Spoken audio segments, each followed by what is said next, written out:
আগতে যেতিয়া আমি চৰকাৰী চাকৰি দিওঁ পুলিচ ভেৰিফিকেশ্যনটো আমি বন্ধ কৰিছিলোঁ আৰু আমি কৈছিলোঁ যে তেওঁলোকে কেছ নাই বুলি এখন এফিডেভিট দিলে আমি তাক মানি ল'ম। এতিয়া সুপ্ৰিম কোৰ্টে এটা জাজমেণ্ট দিছে যে চাকৰি দিওঁতে PVRখন খুজিব নালাগে, কিন্তু চাকৰি পোৱাৰ 6 মাহৰ ভিতৰত PVRখন দিব লাগিব আৰু তেতিয়ালৈকে চাকৰিটো প্ৰভিজনেল হৈ থাকিব। গতিকে সুপ্ৰিম কোৰ্টৰ অৰ্ডাৰ মতে আজি আমি সিদ্ধান্ত লৈছোঁ যে চাকৰি আমি উইদাউট পুলিচ ভেৰিফিকেশ্যন দিম আৰু চাকৰিটো কিন্তু প্ৰভিজনেল হ'ব। ক্লিয়াৰ পুলিচ ভেৰিফিকেশ্যন আহিলে 6 মাহ পিছত সি ৰেগুলাৰ হ'ব আৰু 6 মাহত যদি পুলিচে কোনো ভেৰিফিকেশ্যন নপঠিয়ায় তেতিয়া নিজে নিজে সি চাকৰিটো ৰেগুলাৰাইজ হৈ যাব। তাৰমানে পুলিচৰ পিছত দৌৰি থাকিব নালাগে। যদি 6 মাহত পুলিচে নপঠায় তেতিয়াহ'লে চাকৰিটো নিজে নিজে ৰেগুলাৰ হ'ব আৰু যদি পুলিচে ভাবে কিবা বেড ৰিমাৰ্কছ আছে এইটো পুলিচৰে দায়িত্ব হ'ব যাতে 6 মাহৰ ভিতৰত পুলিচ ভেৰিফিকেশ্যনখন পঠিয়াই দিয়ে। আমাৰ আপোনালোকে জানে যে MG এনৰেগাৰ স্থানত আমি VV জিৰামজি বুলি যিখন নতুন স্কিম তাক আমি লঞ্চ কৰিছিলোঁ আৰু 16 ফাইনেন্স কমিশ্যন আৰু VV জিৰামজি এই দুইখন আঁচনি লগালে আমি ৰাজ্যত অহা 5 বছৰত বহুত টকা গাঁও পঞ্চায়ত লেভেলত খৰচ কৰিব পাৰিম। কিন্তু পঞ্চায়তবিলাকে যোনে যেনেকৈ পাৰে তেনেকৈ স্কিম লোৱাৰ কাৰণে মানুহে ৰিজাল্টটো নেদেখে। সেইকাৰণে আজি আমি কেইটামান কাম ফিক্স কৰি দিছোঁ যে পঞ্চায়তে এইকেইটাই কাম কৰিব, বেলেগ কাম নকৰে। এটা আমি কাম দিছোঁ যে ইণ্টাৰলকিং পেভাৰ ব্লক ৰাস্তা বনাব পাৰিব। দ্বিতীয়তে কাম কৰিব দিছোঁ যে মহিলাসকলৰ ব্যৱহাৰৰ উপযোগী ৰুৰেল বজাৰ বা মাৰ্কেট বা হাট বনাব পাৰিব। 3 নম্বৰ স্কুলৰ বাউণ্ডাৰী ৱাল বনাব পাৰিব। 4 নম্বৰ শ্মশান বনাব পাৰিব। 5 নম্বৰ জিম বা ৱেলনেছ চেণ্টাৰ বনাব পাৰিব। মুখ্যতঃ এইকেইটা কাম। কিন্তু ইয়াৰ কামৰ বাহিৰত যদি কিবা কাম কৰিব খোজে তেতিয়াহ'লে পঞ্চায়তখনে চৰকাৰৰ পৰা আগতীয়াকৈ অনুমোদন ল'ব আৰু অনুমোদন DCয়ে দিব পাৰিব, একেবাৰে দিছপুৰলৈ আহিব নালাগে যদি ইয়াৰ বাহিৰত কিবা কাম কৰিব খোজে। আমাৰ এটা আঁচনি আছিলে মুখ্যমন্ত্ৰীৰ জীৱন প্ৰেৰণা। নিৰ্বাচনৰ আগত এই আঁচনিখন আমি আৰম্ভ কৰিছিলোঁ। এই আঁচনিখনৰ জৰিয়তে যিসকল গ্ৰেজুৱেশ্যন পায় কিন্তু পোষ্ট গ্ৰেজুৱেশ্যনৰ নাম ভৰ্তি কৰা নাই আৰু তেওঁলোকে মুখ্যমন্ত্ৰীৰ নিযুত মইনা বা নিযুত বাবু আঁচনিৰ হিতাধিকাৰী নহয়, তেওঁলোকক আমি মাহত 2500 টকাকৈ এবছৰৰ বাবে দিয়াৰ আমি সিদ্ধান্ত লৈছিলোঁ।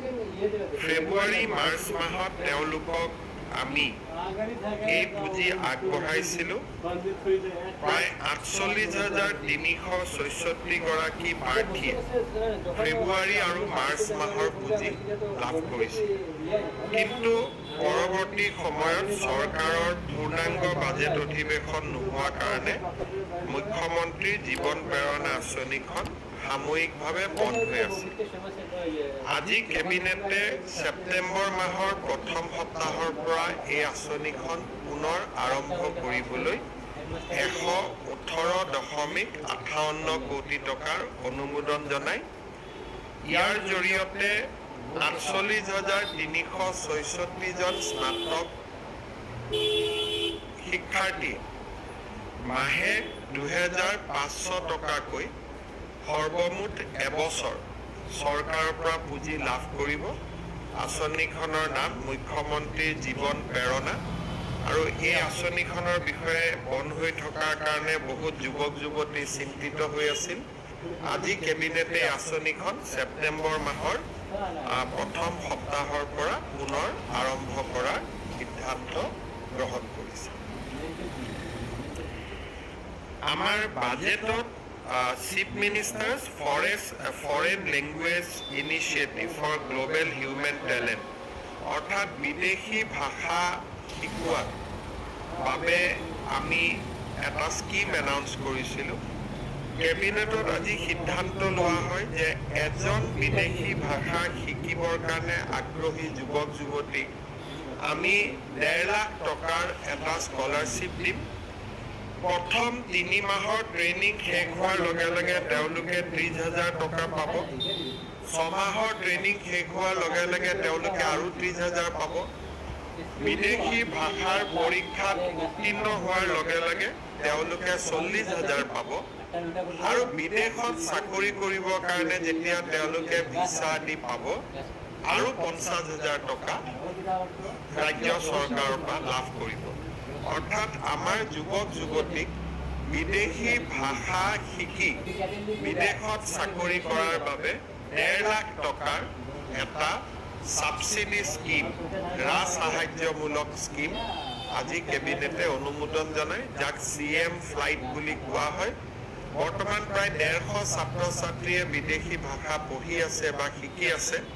ছেপ্টেম্বৰৰ পৰা এই আঁচনিখন আমি লঞ্চ কৰিম আৰু আমাৰ টাৰ্গেট হ'ব যে এই বছৰ আমি যিমান পাৰোঁ আৰু বেছি যুৱক যুৱতী বিদেশী ভাষা শিকাৰ কাৰণে আগ্ৰহী কৰি তোলাৰ বাবে আমি আৰু বেছি চেষ্টা কৰিম। আৰু যিহেতু এতিয়া চৰকাৰে 1.5 লাখ টকাকৈ দিব, গতিকে দেউতাক মাকৰো বোজা বহুত কমিব আৰু মই ভাবোঁ আমাৰ বহুত ছাত্ৰ ছাত্ৰী বিদেশী ভাষা শিকাৰ বাবে আগ্ৰহী হ'ব।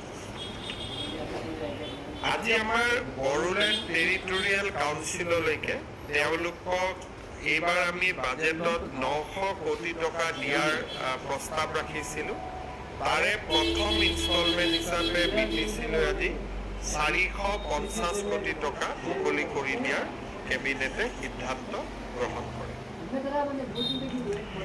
আমি এইবাৰ বাজেটত কৈছিলোঁ যে আমি ৰাজ্যৰ চাহ খেতিয়কসকল বা টি কোম্পানীৰ কাৰণে এগ্ৰিকালচাৰ ইনকাম টেক্স যিটো 6 বছৰ আমি এক্সেম কৰি থৈছিলোঁ তাক আমি লোৱা আৰম্ভ কৰিম আৰু ইয়াৰ পৰা সংগৃহীত পুঁজি আমি চাহ শ্ৰমিকৰ কল্যাণৰ বাবে ব্যৱহাৰ কৰিম। কিন্তু কেবিনেটে আজি ক্ষুদ্ৰ চাহ খেতিয়কসকলে যাতে কোনো কৃষি আয়কৰ দিব নালাগে তাৰ বাবে 10 লাখ টকা পৰ্যন্ত উপাৰ্জনত শূন্য কৃষিকৰ, অৰ্থাৎ 10 লাখ টকা যাৰ বছৰি উপাৰ্জন হ'ব আফটাৰ এক্সপেণ্ডিচাৰ, এইটো নেট ইনকাম বুলি কয়। বিক্ৰী কৰি চাহত যিমান টকা পাব সেইটো নহয়, খৰচ বাদ দিয়াৰ পিছত 10 লাখ টকালৈকে, হয়তো তেওঁৰ বিক্ৰী 50 লাখো হ'ব পাৰে, খৰচ 40 লাখ বাদ দিয়াৰ পিছত 10 লাখ হ'ল বা 11 লাখ হ'ল, 10 লাখ টকালৈকে কোনো তেওঁলোকে কৃষি আয়কৰ দিব নালাগে। তাৰমানে এফেক্টিভলি ক্ষুদ্ৰ চাহ খেতিয়কসকলে কৃষি আয়কৰৰ সীমাৰ পৰা এতিয়াৰ পৰা প্ৰায় বাহিৰত থাকিব। আজি আমাৰ কেবিনেটত আপোনালোকে জানে যে ৰাজ্যত আমি আধাৰ কাৰ্ড চিনিয়ৰ চিটিজেন মানে 18 বছৰৰ ওপৰ যুৱক যুৱতীক দিয়াটো আমি বন্ধ কৰিছোঁ। কিন্তু চাহ শ্ৰমিকৰ কাৰণে আমি 31 মাৰ্চলৈকে এটা উইণ্ডো খোলা ৰাখিছোঁ।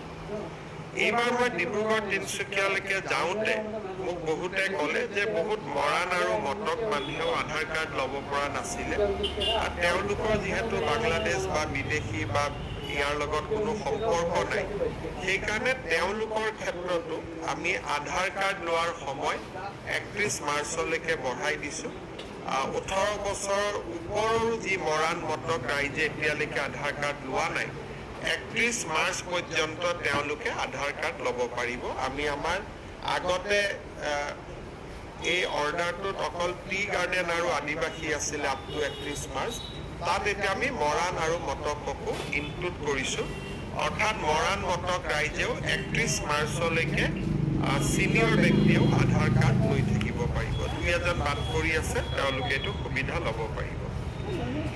জাগিৰোডত আজি আমি টাটাক এখন হোটেল বনাবৰ কাৰণে মাটি দিয়া আৰু সেই ক্ষেত্ৰত যিখন লিজ এগ্ৰিমেণ্ট হ'ব সেই লিজ এগ্ৰিমেণ্টখন আমি অনুমোদন জনাইছোঁ। ইণ্ডিয়ান হোটেল কোম্পানী লিমিটেড আৰু AIDCৰ মাজত এগ্ৰিমেণ্ট হ'ব। তাজ গেটৱে নামে এখন জাগিৰোডত 5-star হোটেল বনাব, যাতে ছেমি কণ্ডাক্টৰৰ বাবে অহা ব্যক্তিসকলে তাত থাকিব পাৰে বা জাগিৰোডৰ যিটো আমাৰ ইমাৰ্জিং নিড তাক যাতে ফুলফিল কৰিব পাৰে। ইয়াৰ বাবে নতুন মাটি লোৱা নহয়, পুৰণা হিন্দুস্তান পেপাৰ কলৰ মাটিতেই এটা অংশ মাটি তেওঁলোকক দিয়া হৈছে। ইয়াত কোনো নতুন কাৰো পৰা মাটি অধিগ্ৰহণ আদি কৰা নহয়, এক্সিষ্টিং লেণ্ডৰ ভিতৰতে তেওঁলোকক এই কাম দিয়া হৈছে। আমাৰ নামৰূপত এটা 25 মেগাৱাটৰ সোলাৰ প্ৰজেক্ট এটা চলি আছে। আজি কেবিনেটে তাত পাৱাৰ পাৰ্চেছ এগ্ৰিমেণ্টখন অনুমোদন কৰে। সেই সোলাৰ আমাৰ ইলেক্ট্ৰিচিটি বোৰ্ডে 3 টকা 45 পইচা পাৰ ইউনিটত কিনিব। তাৰ পাৱাৰ পাৰ্চেছ এগ্ৰিমেণ্টখন আজি আমি এপ্ৰুভ কৰোঁ। আৰু এইটো বেলেগৰ পৰা নহয়, APDCL-এ APGCL-ৰ পৰা কিনিব। অৰ্থাৎ আমাৰ দুইটাই চৰকাৰে চৰকাৰৰ পৰা কিনিব। ইয়াত ব্যক্তিগত প্ৰতিষ্ঠান ইনভলভ নাই। আমাৰ ষ্টেটত আমাৰ নিজৰ 6টা কমিউনিটি OBC হিচাপে আছে, যিটো চেণ্ট্ৰেলত নাই। যেনে বিষ্ণুপ্ৰিয়া মণিপুৰী কমিউনিটি, এইটো চেণ্ট্ৰেল OBC লিষ্টত নাই, ষ্টেট OBC লিষ্টত আছে। তেওঁলোকে নন ক্ৰিমিলেয়াৰ চাৰ্টিফিকেট নোপোৱাৰ কাৰণে এইবাৰ এডমিশ্যন আদিত খুব ক্ষতি হৈছিলে। কেবিনেটে আজি ষ্টেট OBC-ক নন ক্ৰিমিলেয়াৰ চাৰ্টিফিকেট দিয়াৰ SOP-খন মঞ্জুৰি দিয়ে। ইয়াৰ ফলত আমাৰ বিষ্ণুপ্ৰিয়া মণিপুৰীকে ধৰি কেইবাটাও ষ্টেট OBC উপকৃত হ'ব। বিশেষকৈ মেডিকেল ইঞ্জিনিয়াৰিং এডমিশ্যনৰ আগতে ই এটা বিশেষ সহায়ক হ'ব।